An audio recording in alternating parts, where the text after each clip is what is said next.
Hare Krishna, dear devotees, please accept our humble obeisances. All glories to Jagat Krishna Prabhupada.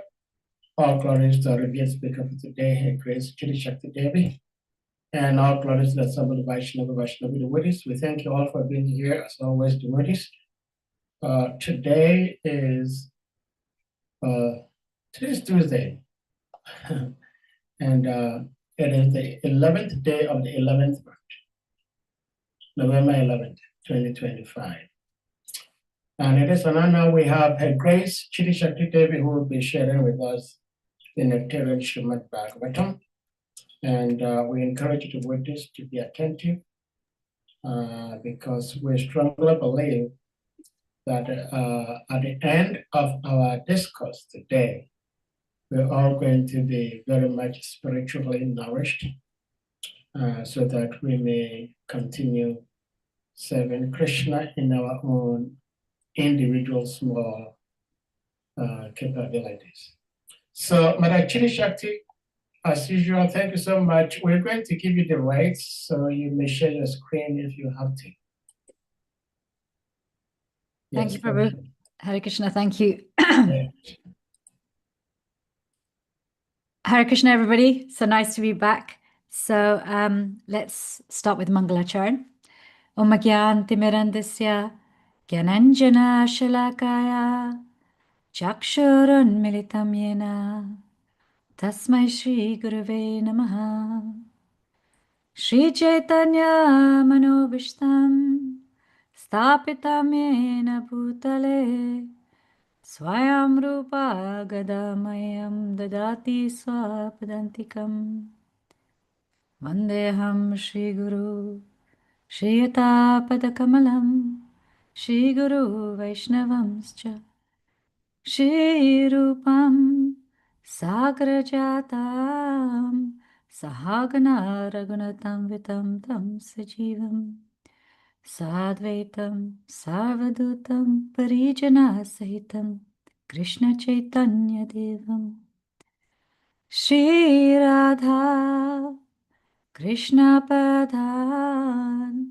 Sahagana Lalita Shri Vishakam Vitamscha He Krishna Karuna Sindhu Dinabandhu Jagatpate Gopesha Gopika Kanta Radha Kanta Namostute Tapta Kanchana Kaurangi Radhe Vrindavaneshwari Vrishabhanu Sute Devi Pranamami Hari Priye Vanchakalpatarubhyascha Kripa Sindhuveva Patitanam Pavanebhyo Vaishnavebhyo Namo Namaha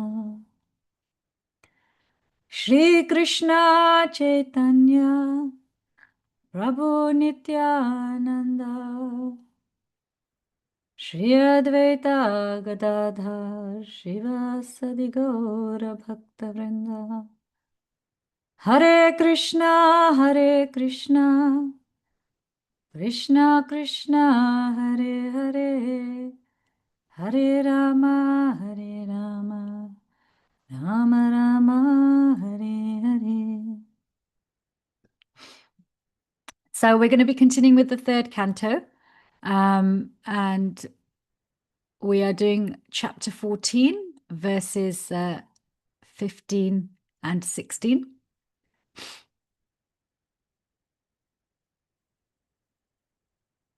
Atha me kuru kalyanam kamam kamalalochana arto pasharpanam bhuman amogham mahiyasi.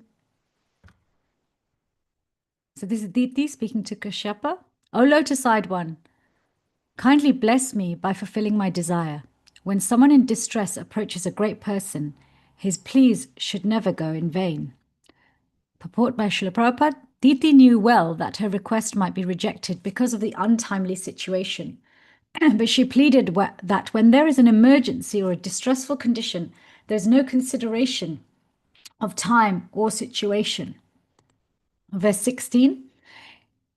O hero Vidura, Diti, being thus afflicted by the contamination of lust, and therefore poor and talkative, was pacified by the son of Marichi in suitable words. Srila Prabhupada's report, when a man or woman is afflicted by the lust of sex desire, it is to be understood as sinful contamination. Kashyapa was engaged in his spiritual activities, but he did not have sufficient strength to refuse his wife, who was thus afflicted. He could have refused her with strong words expressing impossibility, but he was not as spiritually strong as Vidura. Vidura is addressed here as a hero because no one is stronger in self-control than a devotee of the Lord. It appears that Kashyapa was already inclined to have sexual enjoyment with his wife, and because he was not a strong man, he tried to dissuade her only with pacifying words. So although these verses and purports are actually short, they address a topic and a challenge that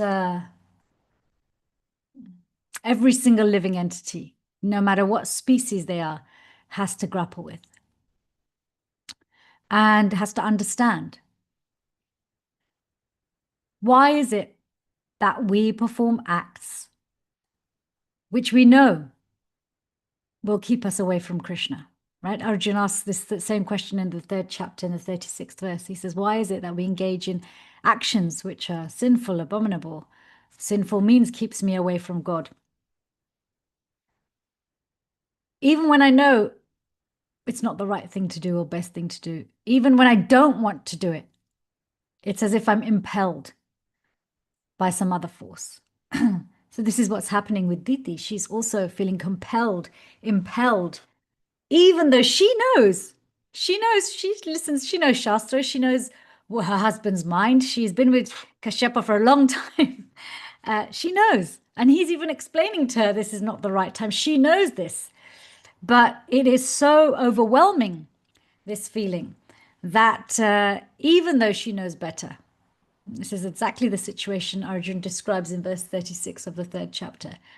Even though she knows better, the distress from that desire, right? This is how we know when it's lust, when the desire and not having it fulfilled creates distress. We know this is lust acting. Yes, lust isn't simply about sexual lust. It's specifically talked about here, but lust is the desire that creates some suffering. See, when we separate from Krishna and we forget who he is, we forget who we are, we forget our relationship with him.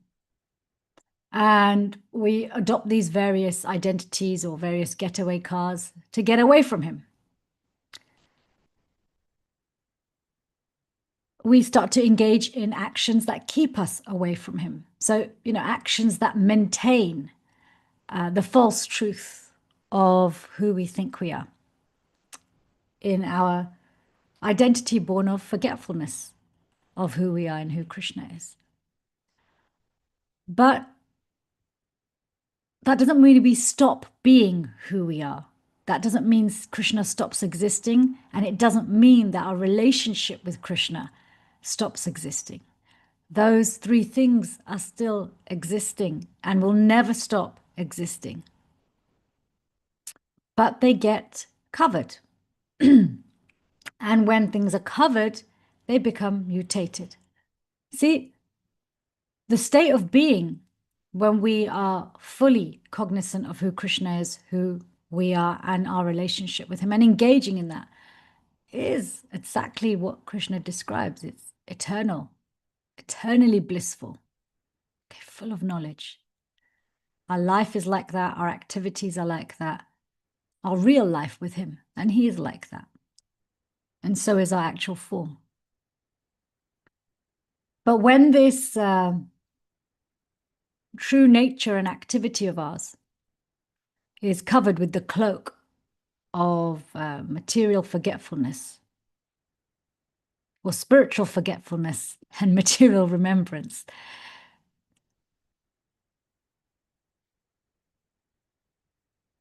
There's a mutation, and also a symptom of covering is that covering doesn't mean things stop existing. What's underneath sometimes seeps through, right? Comes through. If you cloak a statue, you can still make out some sort of silhouette and maybe figure out what that statue might be, right? There's some silhouette, there's some shape or form. So when our real identity is cloaked, when our nature is cloaked, some of it naturally comes through. That desire to connect, because we're always in connection in our eternal nature. The desire to love, yes, the state of giving and receiving love incessantly, uninterrupted and unalloyed, because love is a spiritual force, and to experience variegated and ever-increasing pleasure. So when those impulses, our nature is trying to come through, but it's cloaked by material nature, this loving connection and the pleasure born of that gets mutated into lust. This is what lust is. It is a mutation, right? A perverted reflection. Prabhupada uses this phrase: the material world and everything in it is a perverted reflection of our spiritual reality. Perverted reflection is it's a mutation, right? So mutation is another word for it. So I want to actually read what Krishna exactly says. There's a series of verses in the 3rd chapter, from verse 37 to right through to verse 43, where Krishna specifically addresses lust, because Arjun's asking this very important question. Because even when we read these verses, we think, wow, Kashyapa, this great sage who's a devotee, he's, he gives birth to so many demigods, demons, but also he's also the father of Vamanadev. So, this amazing personality. He becomes bewildered, so does his wife. How so? Arjun also becomes bewildered. So this is, Bhagavad Gita, Srila Prabhupada calls our undergraduate study. When we go back to the basics, there is only benefit, because everything else, the sophisticated, is underpinned by the basics.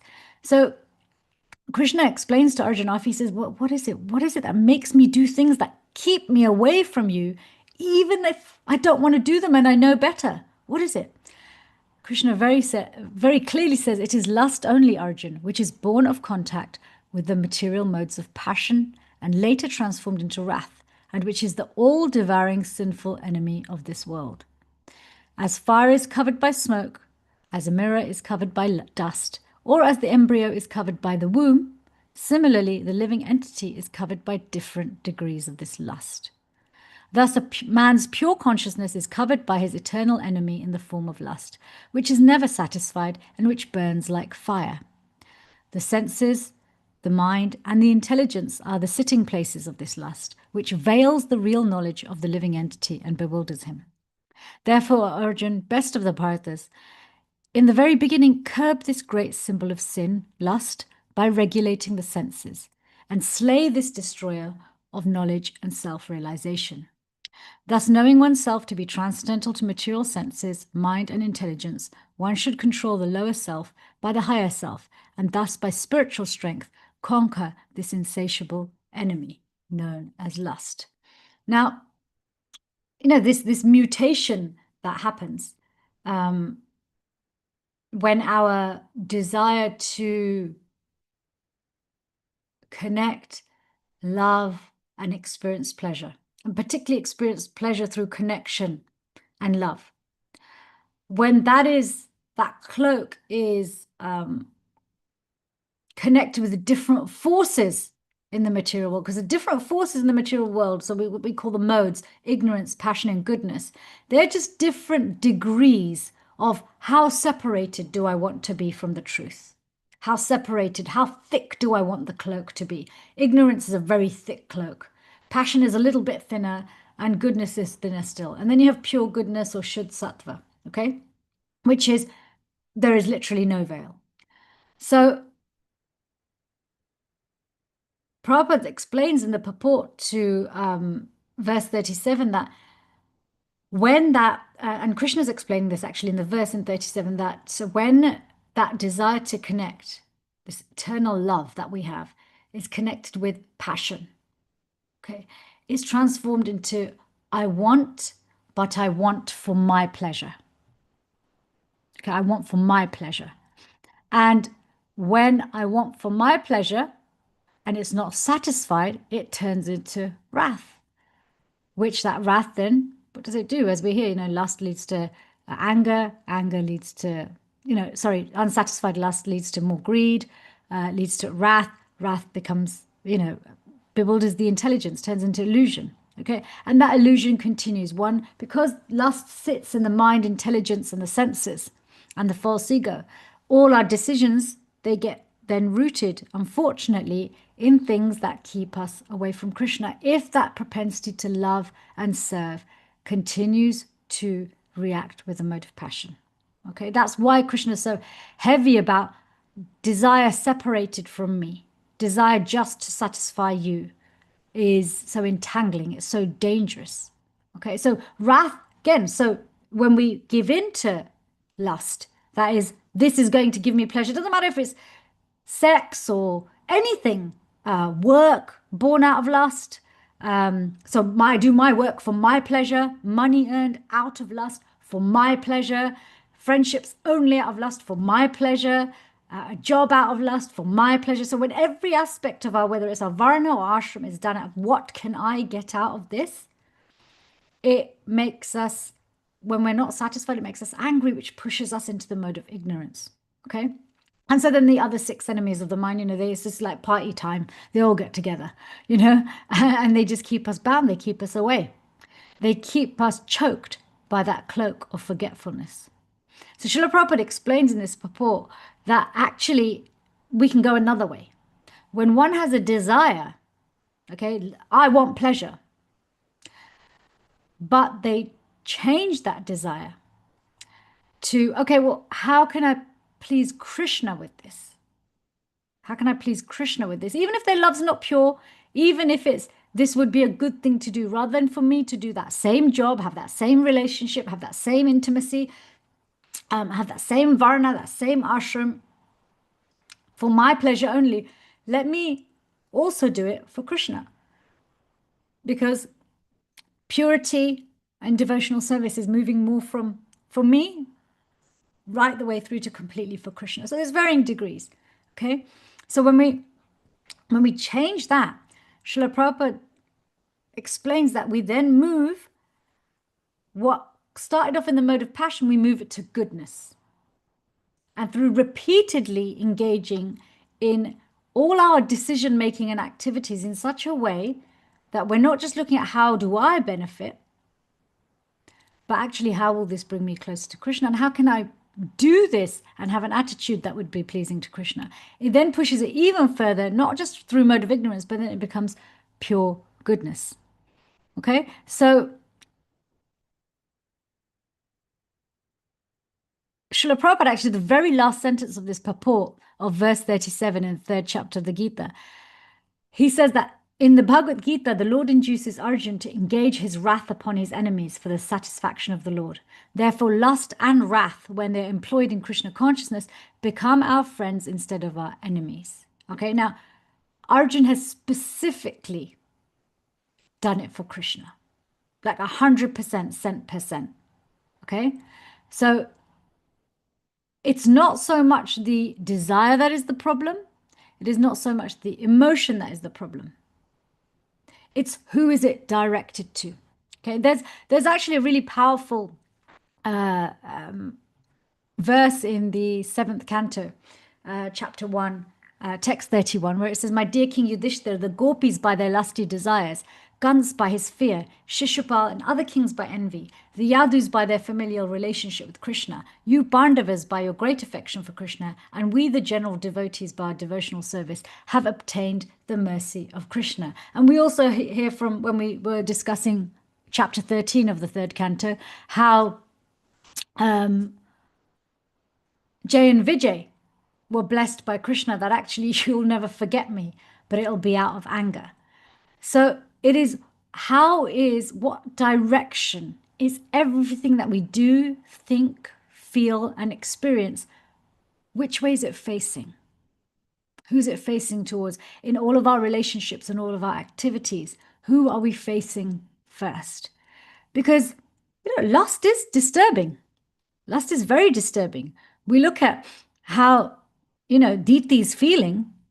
She's distressed. She's not hiding it. She says, when someone in distress approaches a great person, his plea should never go in vain.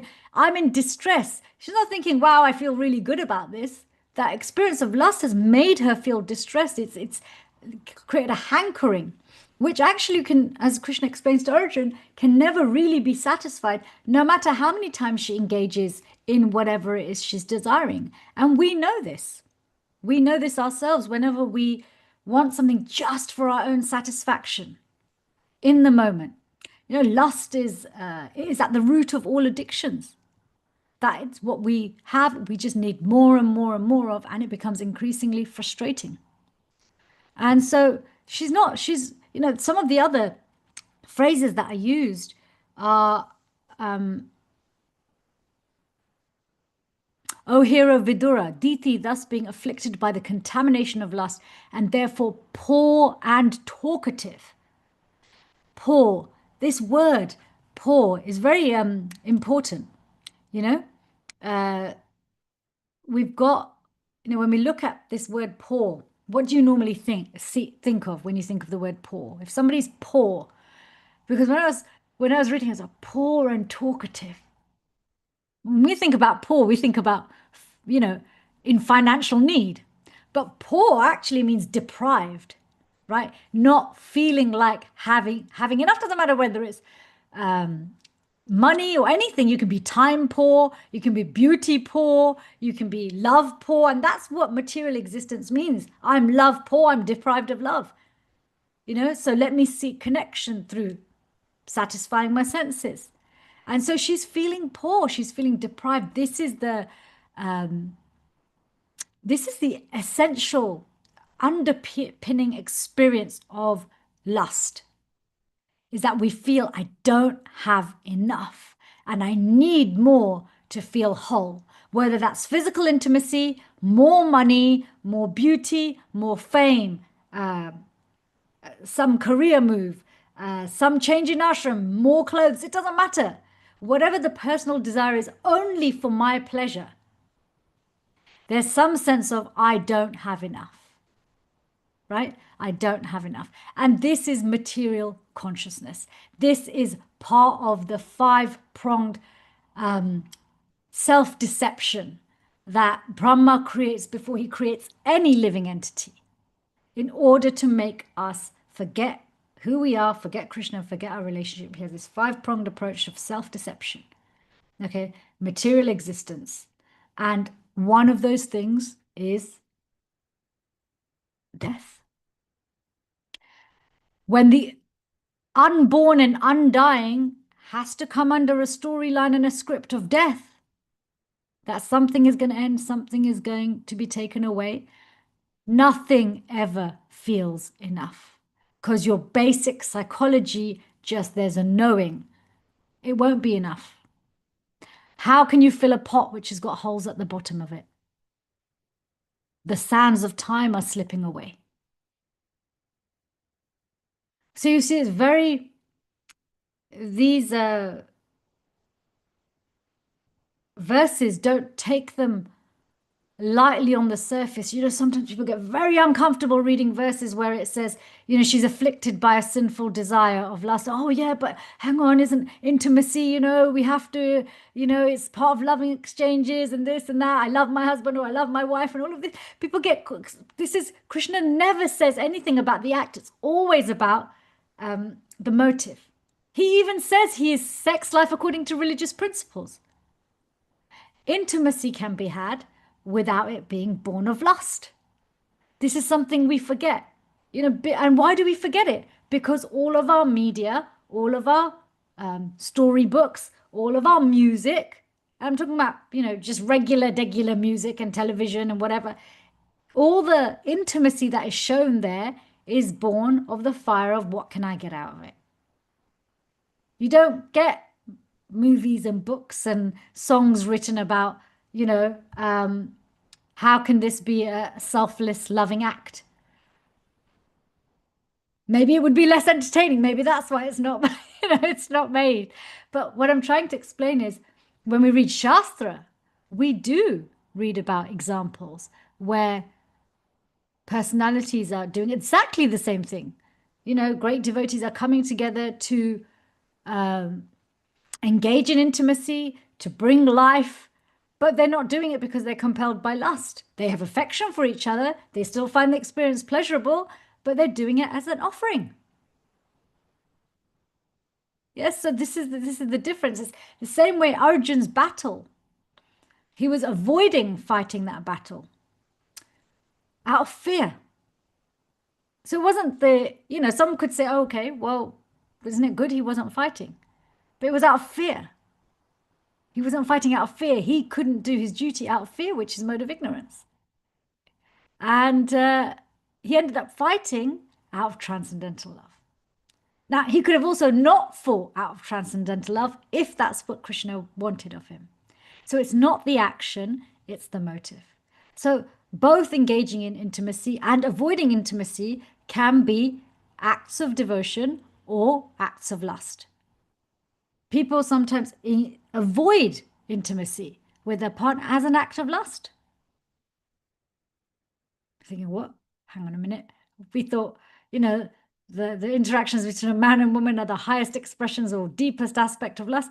No, people avoid and when I say avoid, when they are supposed to healthily engage in those activities and they avoid it, either out of cruelty to the other person or cruelty to themselves, because they don't understand, or they want something else. They want to be known as something great. It's not an act of devotion to regulate their desires, but it's I want to be, that's lust.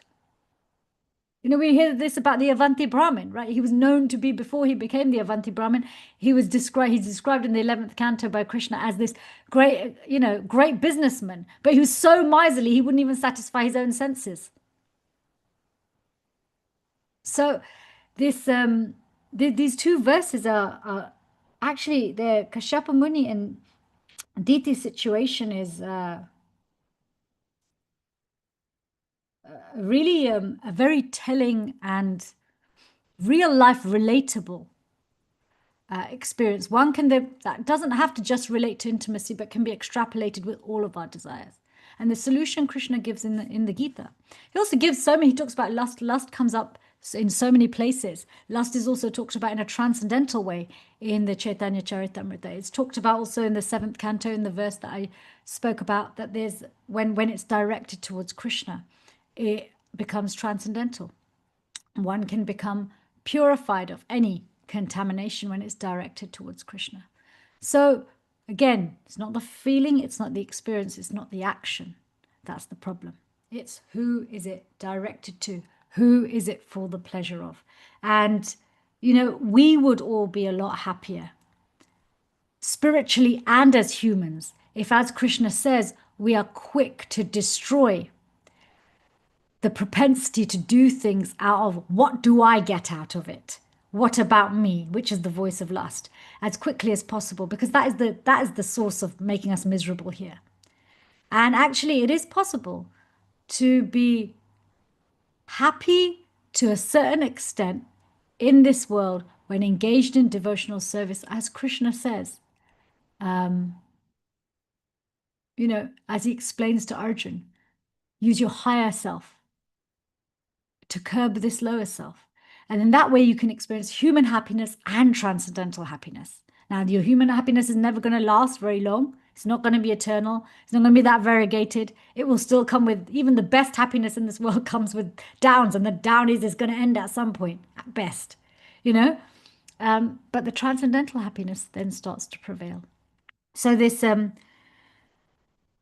lust is an important subject matter for us to talk about in every context and understand in every context, and not just brush under the carpet because we're embarrassed, or brush under the carpet because we think that by describing it as sinful, it takes away from healthy relationships in Grahastha life. No, it doesn't. Actually, if you look at it at a base level, wouldn't we all want, if you're in a conjugal relationship, wouldn't it be much healthier if both people were always thinking, what about you? Rather than coming from a place of, what about me? Which is the root of all conflict. What about me? When people are going, what about me? What about me? What about me? There's always a problem. But when two people are saying, well, what about you? What about you? It's never a problem. It's so nice. It's just sweetness. Whether you're best friends, whether you're partners, whether you're business partners, whether you're siblings, whether you're just doing service together. What about you? This is the natural expression of ourself. Our real self is always asking, what about you? And particularly, what about you, Krishna? And our relationships here are a practice ground for that.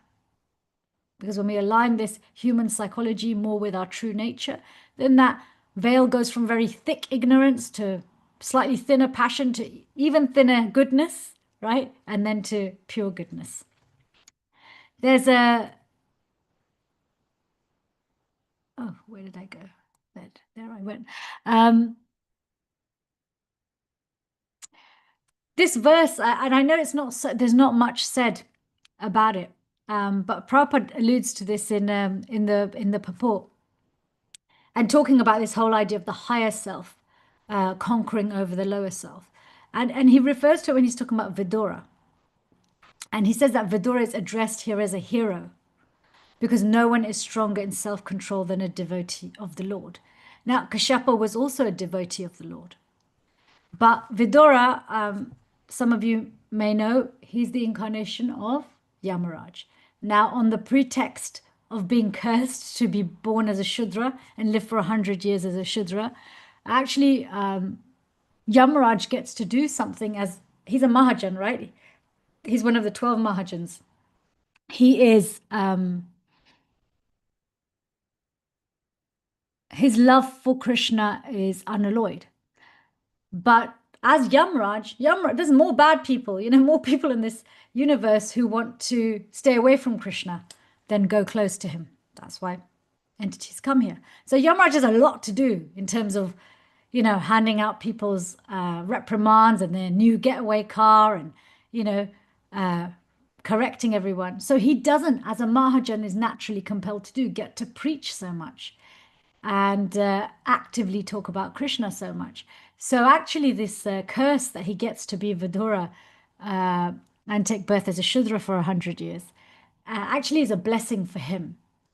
Because as Vidura, he gets to very openly glorify Krishna and be in Krishna's company.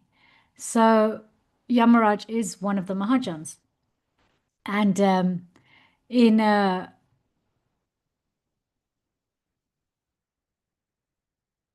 in this purport where Prabhupada's talking about Vidura being, stronger, he's a great devotee of the Lord. What he's actually explaining is that in terms of degrees of devotion, the quality of Vidura's love for Krishna, his devotion for Krishna, is irrevocable, right? Irrevocable. What does irrevocable mean? Irrevocable means it can't be removed, right? It can't be returned, right? You can't take it back. So it's been completely uncovered. In the first canto, in the second chapter, we have some explanation of what happens. What is it that happens when this higher self really fully takes over and takes control and overwhelms the lower self, right? When is it when our true nature fully comes forth? What is the consequence? What happens? So in verse 19 it says, as soon as irrevocable loving service, that which can't be reprieved. That means it doesn't go up and down. Irrevocable means that loving service is there. It's there permanently. It's been awakened and it can't be shifted. Okay, so as soon as irrevocable loving service is established in the heart, the effects of nature's modes of passion and ignorance, such as lust, desire, and hankering, disappear from the heart. Then the devotee is established in goodness and he becomes completely happy. Okay, I'm going to read this a part of this purport from Srila Prabhupada because it's just really actually I'm going to read the whole thing. It's quite short. A living being in his normal constitutional position is fully satisfied in spiritual bliss. This state of existence is called Brahmabhuta or Atmanandi, or the state of self-satisfaction. This self-satisfaction is not like the satisfaction of the inactive fool, right? Often in modern society, one may seek satisfaction. I'm just going to have a break and do nothing. Okay, so he's saying it's not that kind of self-satisfaction. The inactive fool is in the state of foolish ignorance, whereas the self-satisfied Atmanandi is transcendental to the material state of existence. This stage of perfection is attained as soon as one is fixed in irrevocable devotional service. Devotional service is not inactivity, but the unalloyed activity of the soul. The soul's activity becomes adulterated in contact with matter, and as such, the diseased activities are expressed in the form of lust, desire, hankering, which we've talked a lot about. But also, he says, inactivity, foolishness, and sleep, which is what this verse is saying, because inactivity, foolishness, and sleep, they're mode of ignorance. So lust, desire, hankering, they come under passion. Inactivity, foolishness, and sleep come under ignorance. The effect of devotional service becomes manifest by complete elimination of these effects of passion and ignorance. The devotee is fixed at once in the mode of goodness, and he makes further progress to rise to the position of Vasudev, or the state of unmixed sattva or Shuddh sattva. Only in this Shuddh sattva state can one always see Krishna eye to eye by dint of pure affection for the Lord. Now, in our lives, we swing between these two things, right? When one is in an unsteady state, hasn't yet reached irrevocable loving service, when it's not established in the heart, we swing from being overwhelmed by desire and hankering. Yes, that happens. We go through periods in our life, and even it can fluctuate even from days, sometimes throughout the day, over minutes. There's this great desire and hankering. I've got to be productive. I've got to do something. I've got to get this. I've got to get that. I must have this. I must progress to this. This is what we're constantly fed. What's the next stepping stone? What's the next milestone? What's the next flag post? And then when one gets burnt out by the fire of passion, what does then one want? Sleep, inactivity, lethargy, and they go into the mode of ignorance. I'm burnt out. Okay, now I'm going to do nothing. And in both those states, is it easy to practice Krishna consciousness? When we're hankering constantly, is it easy to practice? No, because you're hella busy. You ain't got no time for nothing. And even when you get time to sit still and chant, your mind is not still. It's everywhere else that you've been. And then when you go into the other side, I'm burnt out. Now I'm going to sleep a lot and I'm going to be inactive and I'm going to be lethargic. And we call that rest, right? What happens? Can you chant then? No. Oh, I'm too tired. Oh, I can't even lift my bead bag. Oh, can I be bothered to do this? You find your mind won't even get out of this sluggish pit it's in. Okay, so it's really this understanding and studying desire, not just what it's born of. Krishna explains that how is lust born? Lust is born when we contemplate the objects of our senses, right? It's born then. So as soon as we're exposed to anything and we contemplate it and we think, oh, what can I get out of this? What about me? What about me? What about me? What about me? Lust grows, and it grows these big branches of hankering and desire. And then you have your wrath and etc. And when we're angry, we become bewildered, we become in illusion, make rubbish decisions, we get burnt out, then we become lethargic, want to sleep, inactive. And then the whole cycle goes around because the world tells us, no, you shouldn't be inactive for too long. Come on, get up, be, do. But when we contemplate the objects of the senses, because we will always be exposed to objects of the senses, we contemplate objects of the senses, and instead of asking, what about me, we ask, what about Krishna?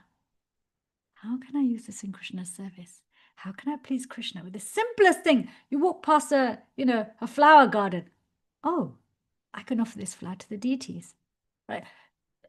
With lust, one might look at the flowers, go, oh, that would look nice in my hair, or it would look nice like this, or, do you see it? We go into a clothes shop. Oh, what about me? What about me? You go into a clothes shop, look at a garment, go, okay, well, how can this would make a nice outfit for when I do deity worship. It's clean, it's made out of cotton, it's pure, it's silk, whatever. Do you see? It's how different it is. Feelings, when difficult feelings come up, we can analyze them, we can look at them, we can say, okay, this feeling right now, what is Krishna trying to teach me? What is he trying to show me? How can I use this in Krishna's service? Is this a feeling that I should dwell on? Is this a feeling that I should, fan? Or is this a feeling that actually I need to just park, understand, and then see what the truth is underneath it? Same with all of our experiences. Don't resent what your karma brings you, good or bad. Devotees don't, unfortunately, just resent the difficult times. Sometimes devotees resent the good things we have. Oh, I have too much money. I hate it. Why am I born to such a rich family? If only we were a bit simpler, it'd be so much easier to practice devotional service. You don't know that. Krishna's arranged it perfectly for you. Oh, why do I have so many relatives? Oh, I have to go to all of these functions. Oh, if only I had less relatives. Someone else is crying. Oh my God, I've got no one in my life. I have no relatives. I'm alone in this country. Do you see? So good or bad, don't resent the results of the pious activities, these experiences. It's okay, well, how can I use this to please Krishna? Or the distressing ones. Okay, I don't have this, or I don't have enough of this, or this is a genuinely distressing experience. How can I move through this in a way that I can keep my getaway car facing Krishna, so it's not a getaway car, and also turn this into an act of devotional service? So the concluding point and sum and substance of this is, how can we all, in every area of our life, move away from being motivated by lust to actually being motivated by love? What about you? How often are we asking, what about you? And when we find ourselves poverty-stricken, like Diti's feeling, when we find ourselves distressed by a desire, know that we are being afflicted by the what about me mentality. Because once we unearth that and then change it to, actually, how can I change this to what about you mentality? Things become a lot easier, because one immediately moves from the poverty-stricken consciousness to abundance consciousness. Oh, I have enough. I'm loved. I have more than enough. What do I have to fear when I'm backed up by the Supreme?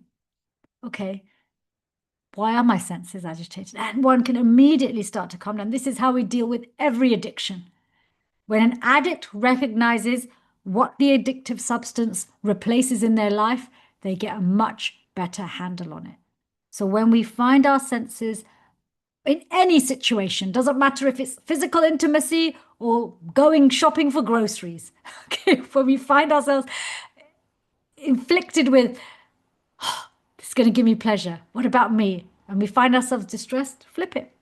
Go into abundance consciousness. Try and see, what is it that my mind is telling me I don't have enough of? Because it's a lie. Because that is the mind's job. Okay?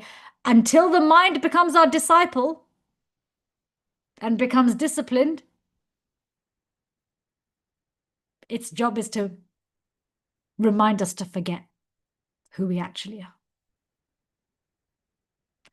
By hook, crook, or the 6 enemies of the mind. So yeah, don't shy away from looking at your own lust, because it comes in many shapes. And it's very humbling to admit when we still are carriers of lust, even in our devotional service, because it's all about percentages, right? Uninterrupted, unalloyed, even 1%. And it's still an alloy. It's not a pure metal, even if there's 1% of something else being added in. So over to you. I'd love to hear from you, your questions, comments, reflections, corrections. Hare Krishna. Hare Krishna. Thank you so much, Chidi SAKTIDEVI. I've been saying this from time to time that I wish that someday we will have nothing to do, nothing to pay for. We don't think about utility bills. We don't think about putting food on the table. All we got to do is to talk about Krishna and his devotees. It's so beautiful. Dear devotees, if anyone has questions, comments, reflections, realizations, please you may indicate by using the hand emoji or your physical hand, and you'll be asked to unmute to ask your question or share your reflections. My apologies to you all today. I will be a little greedy. I would like to go ahead and ask my question because I'm really, really itching to ask this question. Go ahead. Before I ask the question, actually, I want to tell all the 11 entities in the material world that when I go back home, back to Godhead, I do not know when. It may be zillions of beds, but eventually I'll go back home. And when I do go back home, I'm going to ask Srimati Radharani to speak to Shri Krishna to make things a little easier for us in this material world. See, in this material world, as a parent, when your child is beginning to crawl and walk around, you move things around, making sure that the child is safe. Why Krishna wouldn't do that for us? Why Krishna makes lust so difficult to overcome? And it's killing everybody, even as great personality as Kashyapa. Subari Muni, uncountable. So when I do go back home, this is going to be my request to Srimati Radharani, to Krishna. Please make it a little easier for the 11 entities. Okay. Can I share a pastime in regards to what you just shared? You know, Satchidananda Maharaj shared the memory of Srila Prabhupada. And he says when he was a young devotee and he was, first coming to the classes in the movement, one of his issues was this same thing. Like, why is it so hard? Why has God made it so hard for us to, reconnect and return? It's so horrible and hard here. And he said that when he approached Srila Prabhupada to ask him a question, this is the first time he was asking him a question, and he said, why has God made it so hard? Why is... And Prabhupada said, sorry, I don't understand your question. And so Satchidananda Maharaj said he asked again, this time more emphatically. And he says, why is it, if God loves us so much, why has he made this material world so difficult to, why is it so hard to go back to Prabhupada again? He says, sorry, I can't understand what you're saying. Satchidananda Maharaj said, he felt like Prabhupada was really purifying him and really wanted him to be very clear with his question. And he said, so then I became, really clear and emphatic because I was now like, why is he not understanding me? So I had to be very clear. He said, why has he created material nature if he loves so much? And he said, Prabhupada was so heavy. He said to him, Krishna did not create material nature. You did. He said, you did. He said, you wanted this. That's why it was created. You want separation. So if we are, I hear your prayer and your request to Srimati Radharani is very heartfelt and so kind and generous. At the same time, we create our own difficulty. We are actually, for every time they try to help us, we create 10 times more hardship for ourselves. But we need the prayers of devotees and petitions of devotees begging Srimati Radharani and Krishna to help us. So I'm not going to stop you from making your request. In fact, make it now. Why wait? Why wait till you go back? I'm very, very far away from Sri Radharani now. She wouldn't hear me no matter how loud I. Okay, now we have Her Grace, Mother Gail. Mother Gail, please, if you are mute. Thank you so much. You didn't have a question? You just wanted to share that past her? No, oh man, I have tons of questions. Okay. But I would like to give Mother Gail. Sure. Yes, please. Hi, Krishna. Gail, nice to see you again. Hi, Krishna. Yeah, you were saying that when we feel this, when we have this scarcity consciousness, we should stop, because we actually have everything that we need. So my question is how to come to that realization in a way that is not like artificial. Go one step at a time, one decision at a time. When we talk about unalloyed love, like I was saying, we go from, 1% love for Krishna and 99% is for me. And then it slowly increases, moves until that last 1% for me and 99% for Krishna. Even that 1% is cleared and it's all for Krishna. But it's a step-by-step process. So with everything, we go one, with every journey, we go one step by step. So artificial is when we are trying to act as if we're already at 100%. Yes. When really we're at 1%. So we have to be, see, there's two things here. One is we must be conscientious to balance the needs of the body and mind in our service and our sadhana and health, okay? Within the instructions of scripture. I think we tend to run into problems with the whole idea of balance when we start to engage in things which really are not explicitly sanctioned. They're not explicitly discouraged or condemned in scripture, but they're not condoned either, right? So they're not things that increase our bhakti, but they're things that will take us away, not because they're grossly sinful, but they're distracting, right? A lot of devotees will engage in continuously watching entertainment because it may not be explicitly sinful. But, and with the thing of, oh, I want to stay balanced.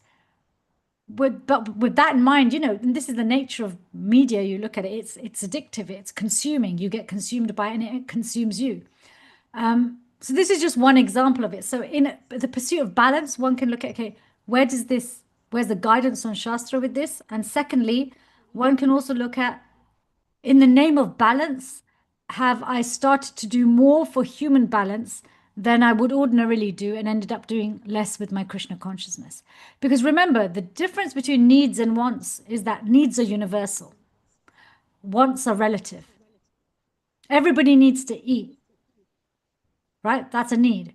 But some people want to eat gourmet, 10-course meals, and others are simply satisfied with a simple dish that they've cooked and offered for Krishna. The one who wants the gourmet Michelin star meals is going to need to earn a lot more money to have that. The person who's satisfied with something simple is going to need to earn less. So their idea of, but the two people, if they're trying to say, oh, this is what I'm doing in the name of balance. Well, no, you're doing that in the name of what you want. It's not just balance. And again, wants are also going to vary according to your varna, your ashram, So for example, if you're living in the temple as a brahmachari, brahmacharini, your wardrobe and closet is going to be much smaller. As a grahastha, your wardrobe and closet is bigger because you have your, various outfits for different chapters of your life and different aspects of your life. So, yeah, Gail, my advice to you is, how do you do this in a way that isn't artificial? Is get better. We must all get better at differentiating between needs and wants. And because we are conditioned, modern society being very corporate and capitalistic conditions us to making us think that our wants are our needs. That is the trick of every salesperson. I mean, ask any householder how many cleaning liquids they've got in their house. How many of them do we need? And how many did we get because we wanted it and we were convinced we wanted it because someone told us we needed it? Just do that. I mean, how many cleaning liquids do we need? 1 or 2 tops. You look in your cupboard. Just even simple things like that, you see? So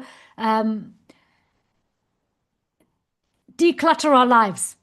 Cut out the wants or minimize the wants as much as possible, or align them with the needs as much as possible. And it becomes much, much easier to have balance, not be artificial, and make good, steady progress in our Krishna consciousness. And declutter everything, whether it's your wardrobes, your mind, your lifestyle, declutter your bank account. You know, Prabhupada was a big fan of keeping finances simple. Thank Krishna. you. Thank you very much. Krishna. I check in my wardrobe and I found out that I have some clothes I have never worn for years, yet I'm not willing to give them up. It's a disease. Aaron, please, you be on mute.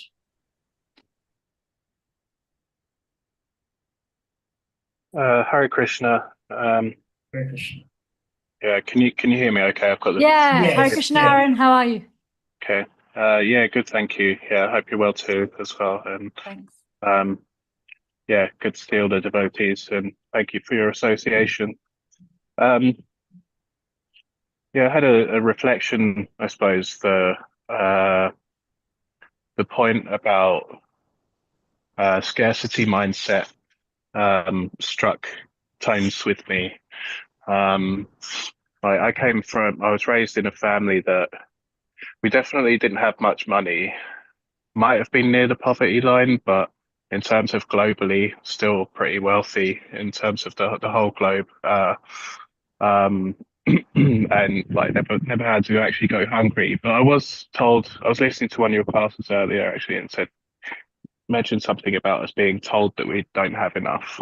And I definitely had a lot of that as a kid. And also a feeling of not having the type of love that I felt that I needed.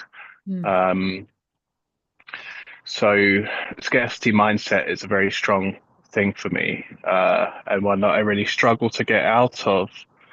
And my sadhana has been very good, and that's really helped a lot with that scarcity mindset, because it's helping me with surrender and to be able to sort out the wants from the needs. But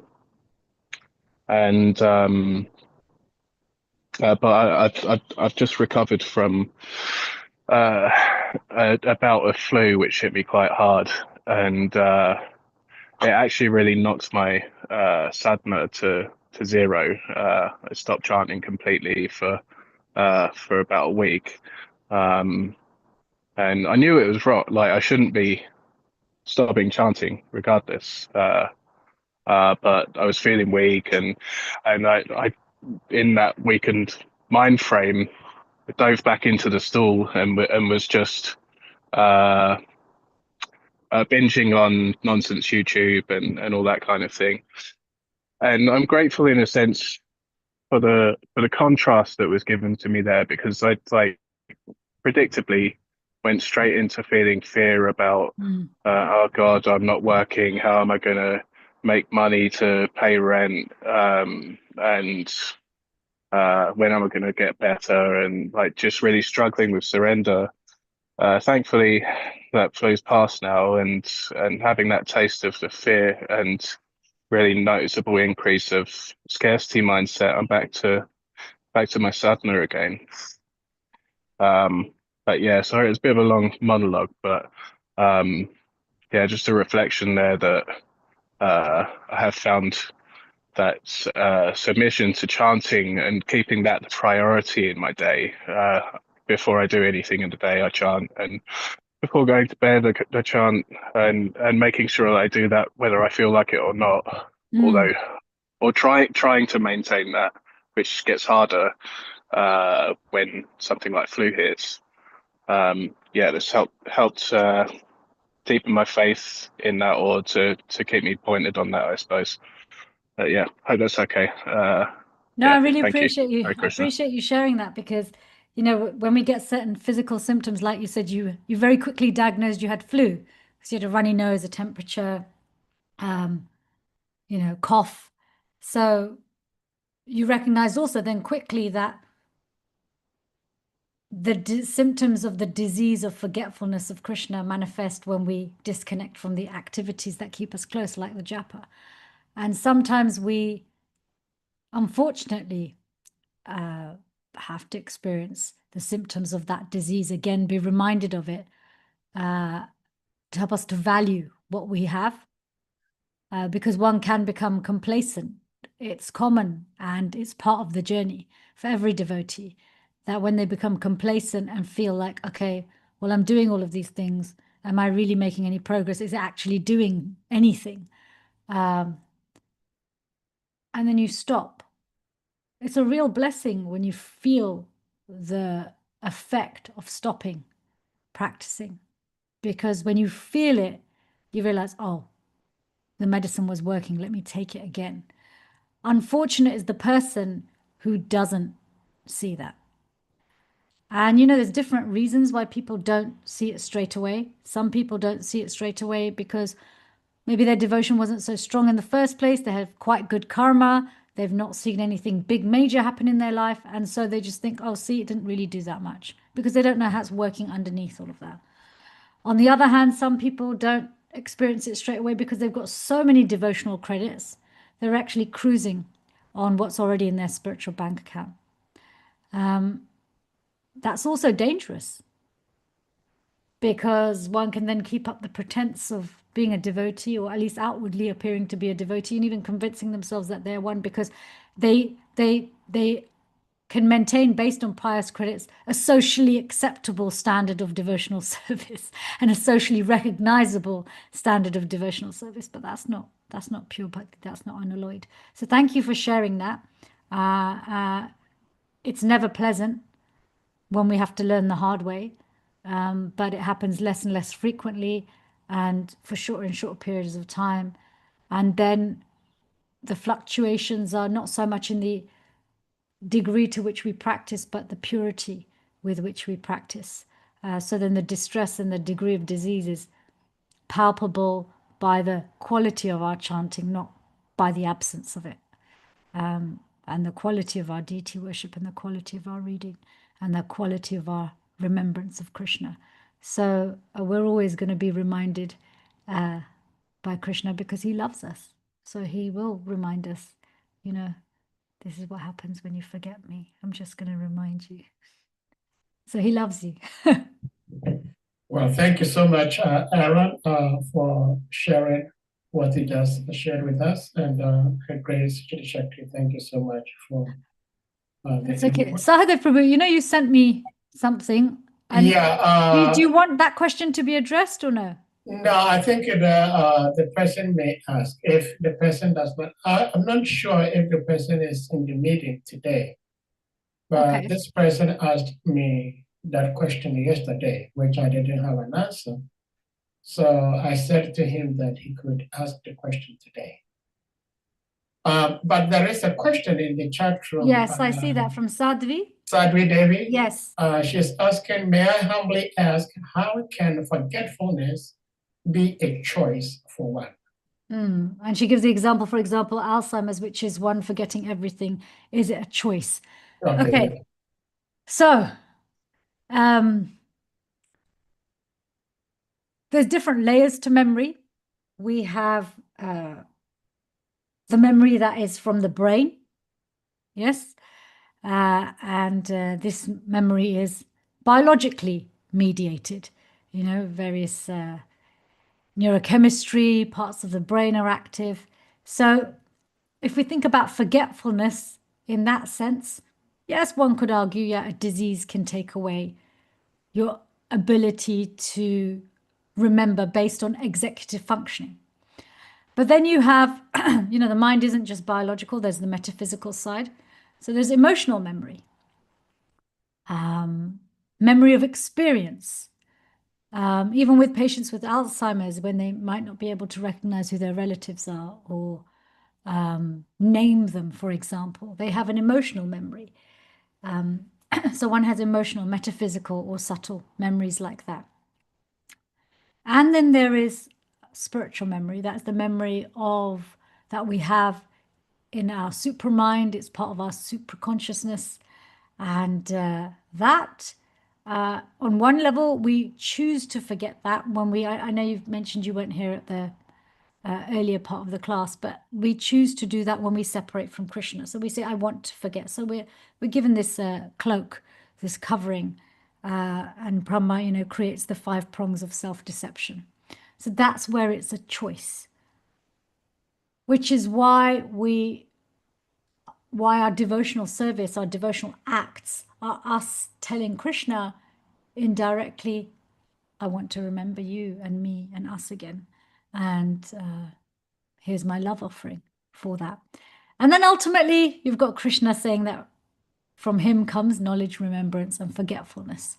And really that his reciprocation for our endeavors in telling him and showing him through our sadhana and service, I want to remember you, I want to remember us, I want to remember me, I want to love and serve you. From him comes that, knowledge, remembrance, and forgetfulness, in the sense that it's by his grace. By his grace, ultimately, we remember all of that. And even our functioning memories, logical memory, biological memory, metaphysical memory, that's in one sense also in his hands, because he is perfectly fine-tuning which aspects of our getaway car and our body and mind we need to remember for each lifetime in order to be able to play that role properly. So he's always there. As Prabhupada says, the final ingredient after any endeavor and act is Krishna's glance, his permission, his loving glance. So yes, forgetfulness is a choice on many levels, but whether Krishna allows us to forget or remember, that all depends on our relationship and our dynamic with him. Hare Krishna. Sadri Devi is very much pleased with the response, as I can see from the chat room. Narottam Prabhu, please, you may unmute. Yeah, Dandavats, I just wanted to say one comment on this topic is that when we see from the time of Srila Prabhupada till now, we see that at least here in America, there's a lot of genetically modified foods which unnaturally increase the hormones of people, especially for younger kids. Yes. So I think from a transcendental point of view, it can be kind of seen that the missing of the acharya, so to speak, kind of led people who are not fully Krishna conscious to come up with ways to kind of increase their love for him. And so the hormones increasing because of the genetically modified foods would have led to more love for Srila Prabhupada in the future. So if I don't know, maybe that's a way, maybe it's a weird way of me thinking of things, but anyways, that's what I was thinking, because when we can transform lust to love, it really helps us to become like a better devotee than we would have thought of, so to speak, if that makes sense. Thank you, Prabhu. I'm sorry, I may have misheard or misunderstood. I couldn't make the connection between how genetically modified food would help us to transform lust into love. Well, no, the effect of some of the genetically modified food was that it artificially increased the hormones, especially in younger children. And maybe there's a study for that too. But what I'm trying to say is, like, if the hormone levels are artificially increased, especially for the younger generation, then could it be like, you know, the missing of the like the symptom of missing of the acharya, and then, you know, trying to increase our love potency for him, um, by, you know, by artificial means, so to speak. But anyway, yeah. No, I mean, this is very interesting. So you're saying genetically modified food increases the hormones that increase affection? Is that what you were saying?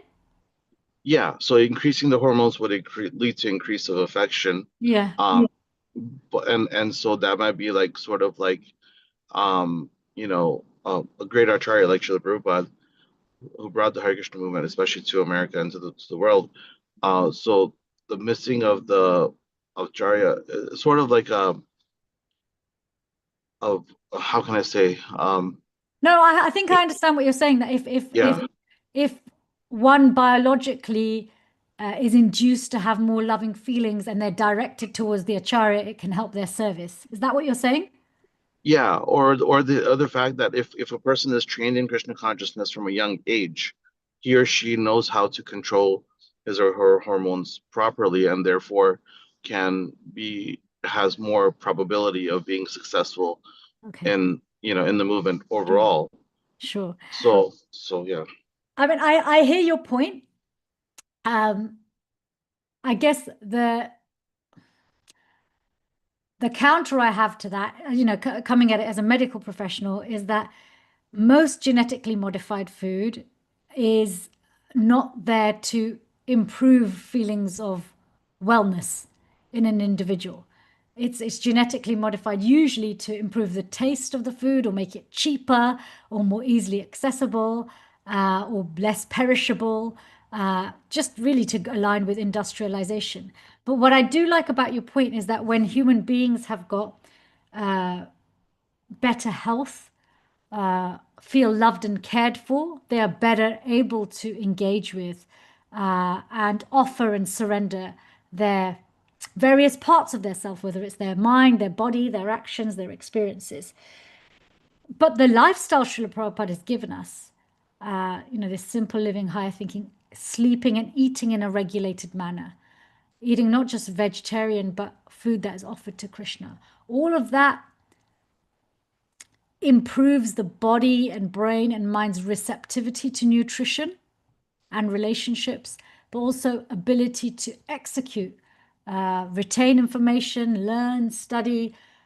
You know, the sattvic lifestyle inherently means that we can do all of those things better without having to genetically modify anything.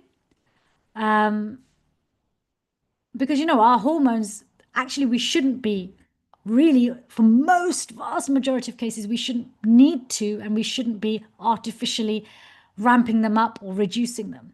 But when we live with the cycle of the day and the sun and the moon, and, you know, eat, breathe, sleep properly at the best time for an appropriate length of time in a regulated manner, the mind and body are healthy. And a healthy mind and body is much easier to practice and experience Krishna consciousness in. Our industrialization and modern living, unfortunately, has made regulation much more difficult. So I hear your point and intention behind your point, but I'm not sure I agree with genetically modified food being the answer. But the rest of it, yeah, I'm on board with. Thank you so much, Prabhu. Hare Krishna. Thank you so much, Narottam Prabhu, for that wonderful question. And of course, Grace Chirishakti, thank you for the response. Thank you so much. Hare Krishna. If I may go back to my question.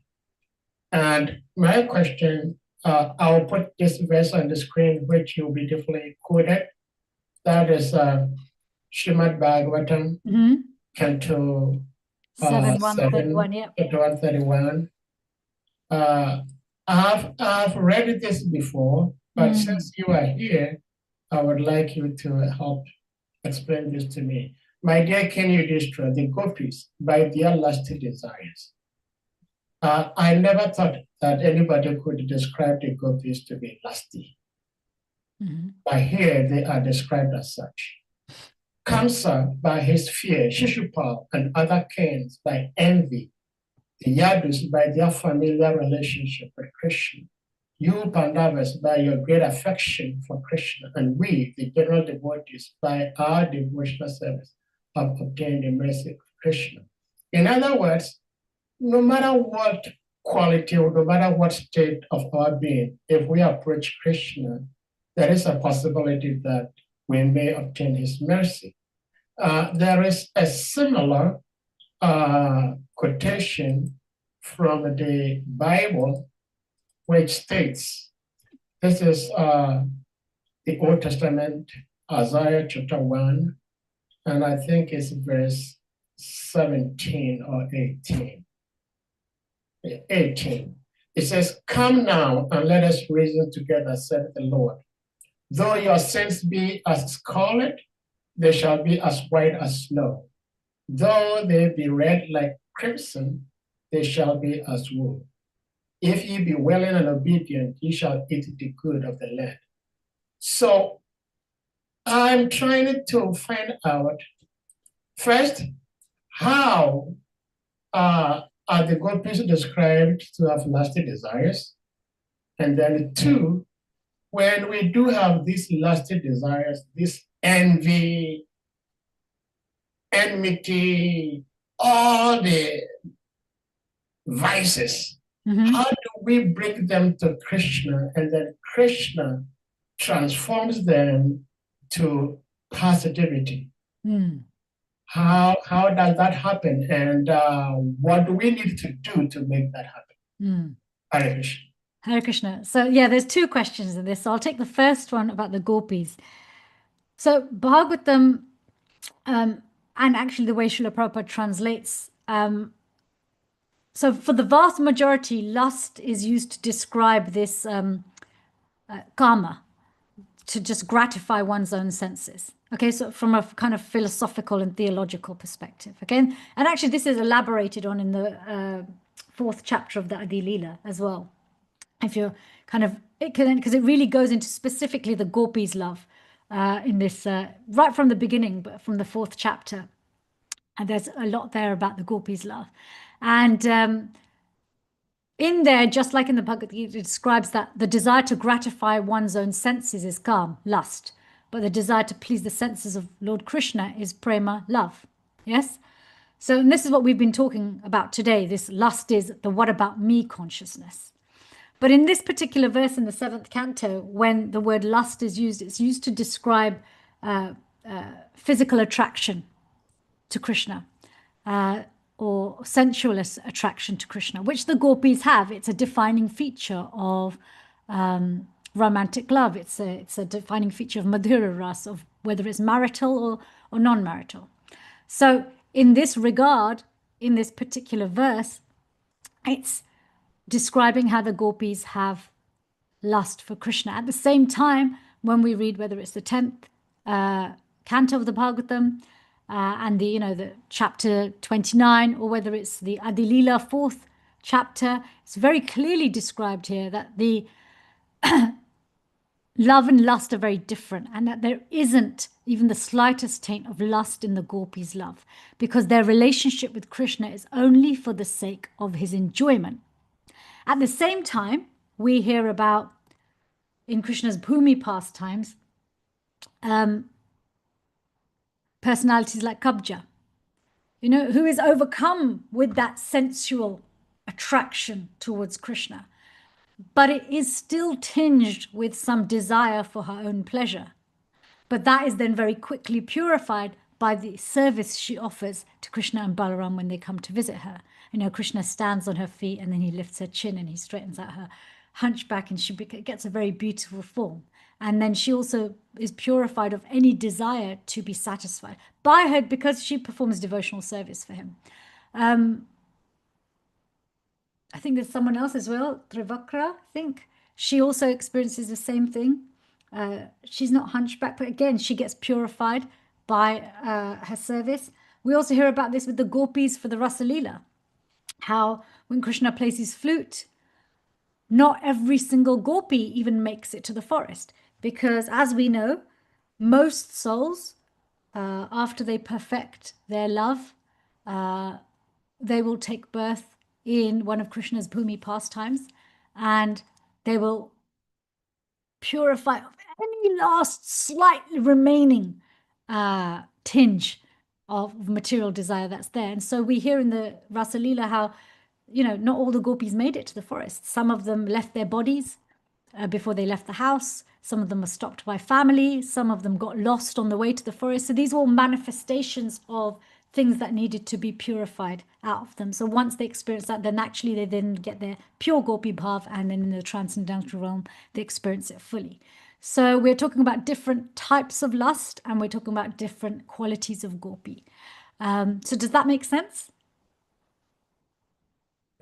Very much, yes, yes. Okay. And what was the second part of your question? I forgot it in. The second part is Krishna saying that whatever vice you may have, just bring them on board and I will wash them clean, you become pure. How does the lust, the anger, enmity, how do they get converted or transformed into positivity when we become devotees? Like we were talking about earlier, it's how we direct them. Where do we direct them? Like this verse says, it's not the feeling or the experience or activity which is the problem or the solution. It's where is it directed? Who is it that I have sensual attraction for? Who is it that I'm envious of? Who is it that... So when we hear about those devotees who, Shishupal out of envy, they've got Jay and Vijay, they come as these great demons, Hiranyaksha and Hiranyakashipu out of anger. They're meditating completely on Krishna. Out of sensual attraction, the gopis are meditating completely on Krishna. And in that same verse, the devotees, us regular devotees out of devotional service. So in one sense, it's the experience, the practice, the feelings, they all start to burn up the real feelings, burn up the covering of the real feelings, right? But actually, if we hear about the holy name, that it can remove more sin than we can ever commit. How does it transform? On one level, it's not really a transformation. See, when we align, what we're trying to do is in living in a way and thinking and feeling in a way that is pleasing to Krishna and his devotees, we are aligning our human psychology to be more like our divine psychology. So not driven by what about me, but driven by what about you. Not underpinned in maintaining the false ego, but underpinned in manifesting the real ego, okay? Not underpinned in being run by lust, fear, anger, greed, and envy, which are really all there set up just to protect the false ego, but actually being driven by forgiveness, mercifulness, tolerance, love, kindness. So when we align the human psychology with the divine psychology, coupled with the potency of Krishna's name, it's more that the real consciousness, our real qualities, our eternal qualities come alive, and there's no space, then there's no need for the 6 enemies of the mind to exist. I used this phrase earlier, how the mind, when it becomes our disciple, it becomes disciplined, and then it becomes a friend. And so when our human mind moves from goodness to Shuddha Sattva, then it is a transparent biomedium for our real nature, both in our experience and expression. So in our experience of our devotional life, in our own sadhana, in the way we chant, in what we remember when we're chanting, how we see Krishna when we're doing deity worship or reading, but also in how we express ourselves to others. We're not driven by lust, anger, fear, envy, and greed, because there's no room really for them. And even when they do manifest, we're able to use them in service, in the sense that if that feeling comes up, it's an internal feeling that might be part of our eternal nature with Krishna. It's not really so much part of the human makeup. But as long as we are embodied in this human body, if we look at offenses born of anarthas born of offenses, they're not absolutely cleared until we achieve prem. And as long as we're in this material body and mind, there's always a risk of being tinged with material desire. So one should and shouldn't really get complacent no matter how far along they are in their devotional life, and one is careful not to be. So yeah, we just keep doing what we're doing, and it's more uncovering rather than a transformation in one sense. But although the transformation bit is there, that mind turns from an outward facing bridge to an inward facing bridge. Lust becomes love again, the cloak lifts, right? Greed becomes gratitude. Yes. So we have these different, or greed becomes an abundance mentality, satisfaction, envy becomes gratitude. So all of these things, they take on their original nature and original quality. I think there's something in the chat room, I think. Yeah, I think something from Sarat Prabhu. I don't know how he comes up with all these wonderful names. He is probably the originator of love me or hate me, but don't be indifferent. We are recommended to pray to Krishna even to satisfy material desires. He can fix everything and turn it into something positive for our spiritual growth. Yeah, that's a really nice point. The Prabhupada says that just go to Krishna for everything. Because if we go to Krishna for everything, he'll give it to us in a way that brings us closer to him. And one of those ways might be to actually show us how something is being driven by the fire of our lust rather than love, and that's why it's causing us pain. Just like Aaron shared his example of when he stepped away because he was sick and he did other things. He experienced how it was so different, how he felt so different, thought so different, and his attitudes were different when he wasn't transformed by the power of chanting. But everything we experience is a consequence of our desires anyway. But when we clearly go to Krishna for them, he gives us the grace of being able to recognize that same situation not as a separation, but how it can be brought to bring us closer, or how it can be used to bring us closer to him. So for example, when Aaron experienced separation and what that does to the mind when he's not chanting, when he's not reading or hearing something healthy, without Krishna's grace, he wouldn't have been able to experience, oh, actually, but I want to reconnect with Krishna. This isn't me. I don't like feeling like this. I don't like the experience of separation. I don't like the old mentality. Somebody else may have, actually, if they'd not got the grace from Krishna, could have easily just carried on and gone, oh, okay, I'm quite comfortable in the mode of ignorance or mode of passion, and just carry on with it. So yeah, when we go to Krishna for everything, we are assured that there will always be the ingredient of the grace to be able to recognize how it can bring us to closer to Krishna, whether it's pleasure or pain. I think Hamsadutta Prabhu has his hand up. Yes. Hamsadutta Prabhu, please, you may unmute. Yes, Hare Krishna, Mother, please kindly accept my special obeisances. All glory to the Gurudev, all glory to the Prabhupada, and all glory to wonderful assembled devotees. Yes, I have some thoughts which going through my mind, and I need some help to clear all this thing from my mind, because this questions keeps coming and coming, and be thinking about it. Especially the question about Kasapiamuni and the wife. And example was used that he's weak because the same thing happened to Namachari Haridas Thakur, and he didn't fall in that situation. But if we look at it very carefully, Haridas Thakur was not married. He was on his own, and this prostitute come to him. But Kasyapa Muni is married with different wives, and he is living together with the wife at the same house.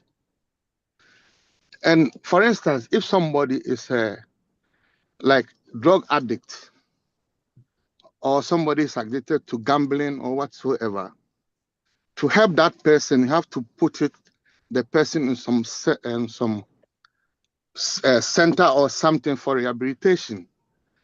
And that in which he's addicted, you have to keep that person away from all that for him to overcome all these things. So it kind of a bit confused to me. It just comes to my mind. And so if I'm not saying that,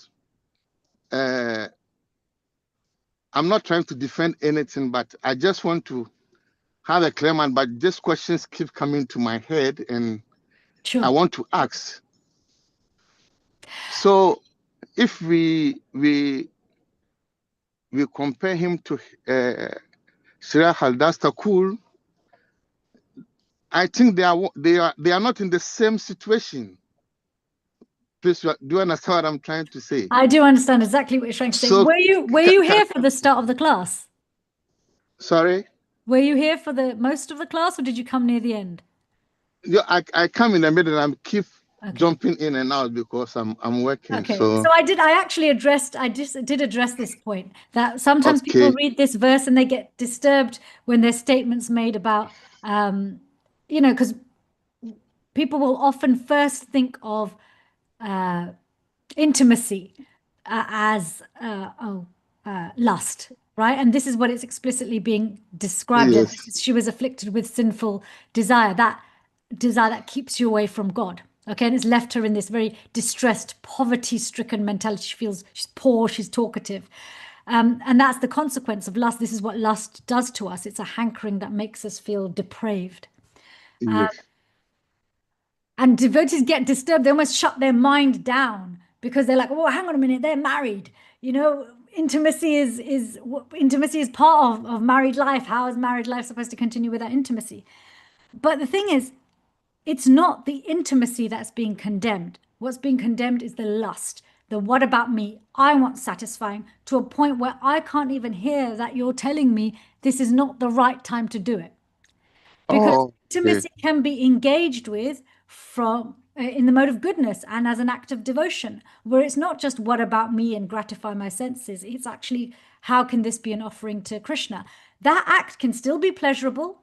It can still be enjoyable, but it doesn't have that depraved hankering, not the way Diti is experiencing it. So, again, coming back to Krishna's point that it's not the action, it's who's the action facing, what's the motivation behind the action. Krishna himself says that, sex life according to religious principles is him. He's the personification of sex life according to religious principles. So it's not the action, it's the motive. Whenever any of our actions, our experiences, our feelings, our thoughts are motivated by what about you, it's love. When it's what about me, it's lust. And whether it's the what about you, what about you even to another human being brings more pleasure and a sense of peace than going, what about me? Now imagine if the what about you was turned towards Krishna, who will always reciprocate and reciprocates consistently. Then life becomes very peaceful. So it's not that intimacy, these verses are not about intimacy between a man and a woman being condemned. It's about intimacy motivated by lust, which is just to gratify the senses. Because as Arjun says to Krishna in verse 36 of the 3rd chapter of Bhagavad Gita, why is it that even when I don't want to stay away from you, why I don't want to engage in sinful activities, I don't want to do the wrong thing, even when I know what's better, what is it that compels me? And Krishna explains it's lust. So I know you were in and out of the class, so it may be worth just hearing this class back, because we do break it down and go. Yes. I'm sorry about that. All right. Okay. Thank you so much. Thank you, Sadhita Prabhu. Mother Gail? Sahadev Prabhu, I'm going to take this last question from Gail. Okay. And I'm going to have to go. Okay. Yes, you've been here much longer than usual. Thank you so much. Okay. Hare Krishna. Yes, Hare Krishna. Yeah, I actually just need to revisit my original question, which is how to attain that abundance mentality in a way that's not artificial. So the reason why I'm revisiting is because I've been ruminating on your answer for like the whole time since you answered it. And I'm having trouble actually connecting your answer, to my question. Because Sure. you said that we should declutter our lives, in terms of our subtle mind and our gross existence also, right? And so I'm just trying to connect these dots.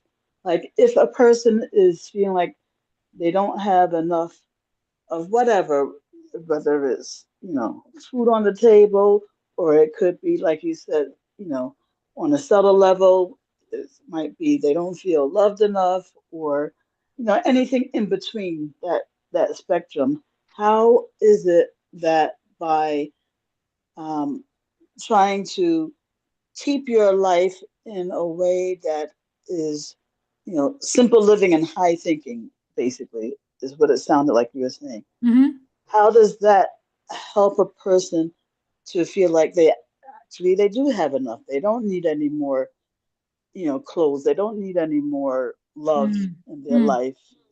How do we go from, decluttering to understanding that I actually don't need anything more than what I have? Thank you. Thank you for coming back to revisit the other aspect of the question. Yeah, because the abundance consciousness there's a psychological side to it, right? We talk about this just even in human life.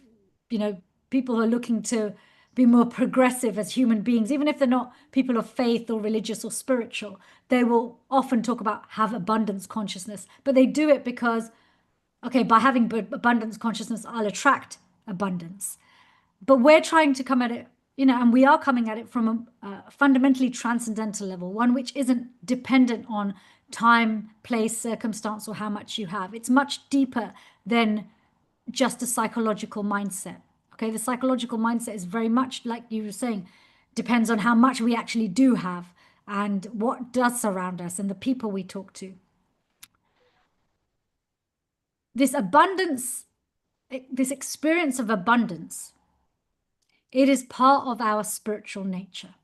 When we have a simple, decluttered life, where we are expert at, become more and more expert at filtering wants and needs, and focusing more on needs and less on wants, and not getting the two muddled up, we have more space to not just do our sadhana and service, but to do them with quality, with presence, and attentiveness. And when we do that, attentiveness is the secret of success with our sadhana and service. When we do it with attention, who we're actually paying attention to is Krishna, because Krishna is his name. As in, it's his name and he is his name. So he's approaching us when we call him. When we serve him, he is approaching us. He also watches to see how we receive him. So when we call him, when we're attentive, that is how we are receiving him. When our mind and life is decluttered, it is much easier. The mind is much more in the mode of goodness. It's much easier to be present. When we're more present, when we're more attentive, we experience Krishna more. First as his name. We experience his name, not just words, not just the vocalization of his name, but his name, we experience it. As we progress, his form, his qualities, his pastimes, they will start to unfold. So as we connect with Krishna more deeply, that innate satisfaction and abundance we have in ourselves starts to be experienced much more. And as we feel like that much more naturally, we trust Krishna more, we trust the process more, the process becomes easier, our connection with Krishna becomes deeper. And so the two go hand in hand. Just decluttering your life and mind on their own might make you feel good, but it's likely, given modern day society and advertising, will clutter up again. But decluttering, coupled with using that time and space to be more attentive and present in our sadhana and service, will naturally revive the abundance mentality that is there, which is part of our eternal nature. And it doesn't have to then just be artificially created in the mind. Does that make sense? That's perfect. Okay. Thank you. Brother Chidi, I'm sorry. I will take Hari Chakraprabhu's question. Yes. Fine, I'll stay for him. Or his comment. He probably has a comment rather than a question. Hare Krishna. Actually, Hari Chakraprabhu, hold on for a second, please. Brother Chidi Shakti, please give me a second. Okay. You know, this question I was trying to ask you in the chat room is a question Anadi Nidanam Prabhu asked me yesterday after Bhagavatam class, and I did not have an answer. So I told him that he could ask the question today. And it seems he's having some sort of problem with his connection. So if you wouldn't mind, let me just ask the question, because I would also be very interested to know the answer. And that is, DT and Kashyapa, they became the parents of the demons and of the demons. And one of the reasons why, the major reason why they gave birth to demons was wrong timing of copulation. Yep. Now, Anadidana Prabhu's question is, he's understood that when a man and woman want to beget a very good child, the consciousness of the father and the mother, the man and the woman, plays a very important role. So if the man and the woman had very positive, highly spiritual consciousness, and if even the timing was wrong, how does that nullify their good consciousness for them to have demons as children? If you may shed some light on this, please. It wasn't just the timing. We've just read what consciousness they engaged in the act in. It wasn't done with high spiritual consciousness. It was done with hankering and in distress. And Diti's feeling poor and talkative. And Kashyapa's feeling defeated and weakened. So they're compelled by lust. So that is not the highest spiritual consciousness. We know that there's been other times when Kashyapa Muni has been in higher consciousness. I mean, Lord Vamanadev is his son. So it's not just the timing. And consciousness of a couple isn't just about what's in the moment. It's also been what's preceding that moment. And if one's in good consciousness, that also means having good feelings towards your spouse. Not being angry at them, not being guilty or resentful and things like that. Because, you know, whether you call it the force of karma and desire and action, whether you call it epigenetics, what you carry is, you know, has a huge impact on the biopsychosocial and spiritual nature of the personality you attract. So it's not just the timing. We hear from this past time that there were other factors involved, and we know from Kashyapa Muni's life that differing circumstances and differing consciousness led to different offspring. Thank you so much. I will share this explanation with him later. Okay. Thank you so much. So Hari Chakraprabhu?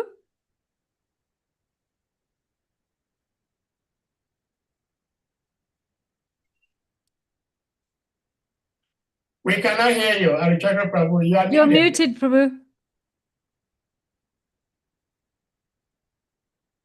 Right. All right. Can you hear me now? Yes. Yes. Yeah. Dandava Pranam. All glories to Gurudev, all glories to Prabhupada, all glories to you, and all glories to the assembled devotees. Yeah, thank you very much. Like I always tell Sahadev that I enjoy your classes not because of anything, but the one reason is that no matter what verse you treat, you are able to bring the verse into our everyday life. Thank you. That makes us feel like, yeah, this is practical thing. It's not like we just read it in the scripture and that's it. So thank you for always doing that. It makes practical. It makes me feel so satisfied hearing Bhagavatam class. Now, about the issue of the question of how we should feel abundance and all that stuff.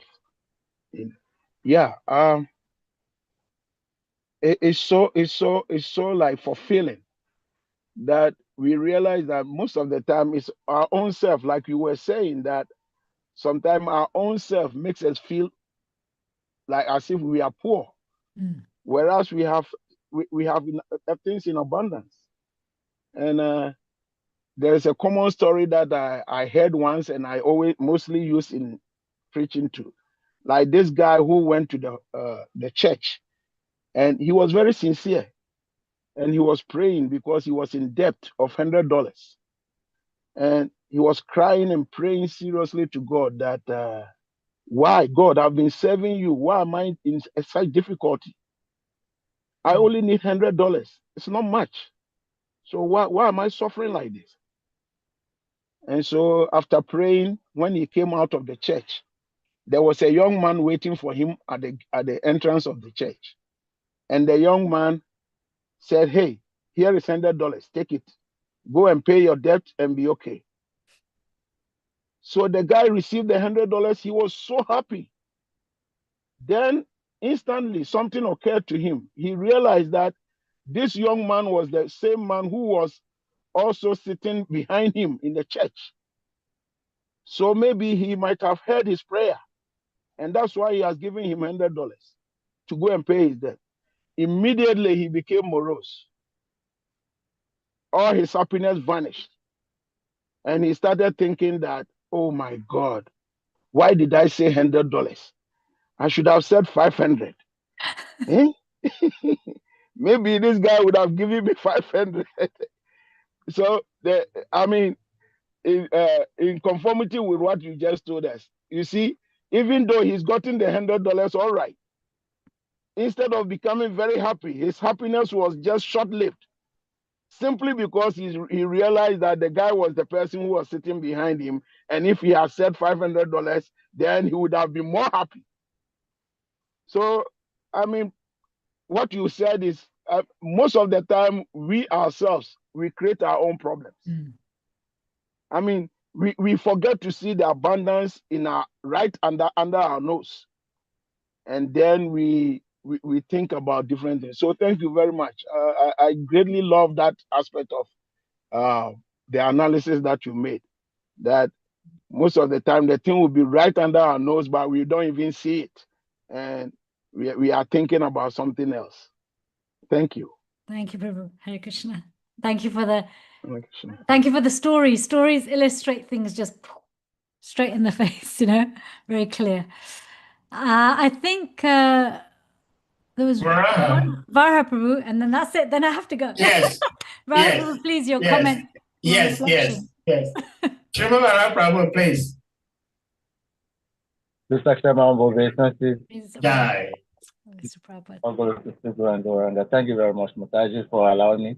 I'm sorry holding you back. No. I know your time is very precious.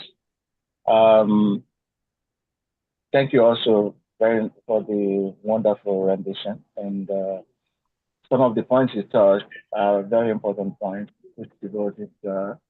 We all need it. We all need this point, especially about the abundant mentality or scarcity mentality.